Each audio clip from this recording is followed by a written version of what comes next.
In this video, we're going to talk about how to compare two columns.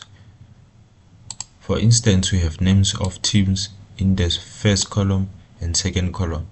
So you want to compare these two columns. Let's say here we have Milan and we have AC Milan as well. So if you try to use a formula to compare these two columns, the result will be true